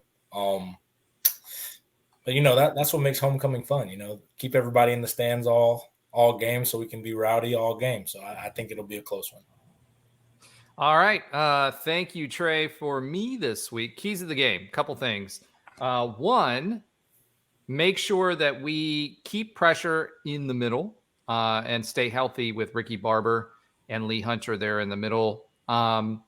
Two, make sure that we maintain our edges. I feel like I'm going back to game 1, game 2, game 3, maintain the edges. This is going to be a running and rushing attack by West Virginia. We should be able to stack the box. They do have a pass catching tight end that can help in relief, but to me, the danger is not containing their quarterback. He went off for 100 yards last game. We can't give up 100 yards to a quarterback next game. So considering he's a 50% passer, only has 8 passing touchdowns this season, I feel like we can contain him with our secondary. So make sure that you're overloading the box, make him feel the pain, stop him from running. Don't overrun your fits, and make sure that we're containing the edges. If we can do that, I have confidence in our defensive tackles in the middle to stop that from happening. I'm just afraid that our running backs don't scrape properly. My poison this week is our running backs don't scrape properly. We get the delayed quarterback runs, and he goes off for chunk yardage to keep third downs going. So that's my poison for this week, my keys to the game, and my score prediction. I'm going to go for this week. I'm going to go less than Josh, but more than Trey and Alan. I'm going to say 42, especially because they wilt in the fourth quarter, to 32. 42 to what? 42-32. 42 UCF. to 32 UCF. All right. So that's my score predictions for this week. With that, let's go ahead and go to some other great news and talk about UCF athletics. Josh, you are on the hot seat. Tell us a little bit about what happened with UCF sports. Well, it's been a very good week for one specific sport. The UCF men's soccer team is now number 1 in the nation. The first UCF athletic team to be number 1 in the nation. They beat Coastal Carolina 5-0. That's a lot. And they also beat South Carolina on the road 3-2. Georgia State is up next. I believe we have 2 left before we get to the conference tournament. And we're getting 7 out of 8 of first place votes. So this is pretty big. We jumped over West Virginia, team we're playing football. Which, by the way, is number 2. Yes, and Marshall, which is 6, and they're all conference mates. And I was just reading, I think we've played 4 or 5 teams in the top 25 and beat all but Marshall, or at least beat or tied all but Marshall. Yeah, because West Virginia we tied. Yeah. So the men's soccer team doing great. Women's soccer team, they had a tough challenge. They went over to Provo and played BYU down 1-0 about 3 minutes into the game against the number 7 team in the nation. They came back and just couldn't get the equalizer at the end. They lost 3-2 to BYU in Utah. They earned the 6th seed for the Big 12 Conference Tournament. They have no more regular season games left. They're going to face number 3 seed TCU in the conference tournament. So we talked about this last week that our women's volleyball team is really good, but we're getting deeper and deeper into really tough games and competition. And unfortunately, the women's volleyball team lost back-to-back to number 21 Baylor. We were ranked 24, I believe, at the time. We're playing TCU next, and the teams are going to get tougher, which is good because when we eventually get some more wins, we'll continue to keep our ranked ways. So that is the quick update on other UCF sports. There was also a black and gold game, I believe, with the baseball team, but I don't know if we're getting that deep into all the other things happening in UCF athletics. Yeah, black and gold World Series. Sorry about that, folks. That was a sneeze. Trey Neal told us, and I did manage to mute it fast enough. Nice. Trey Neal, that was not an awkward pause. That was an awkward sneeze. So Trey Neal informed us that he did not say the HE double hockey sticks word earlier. He said Gale, which I don't believe. So we'll have to go back and bleep it to keep it a clean show.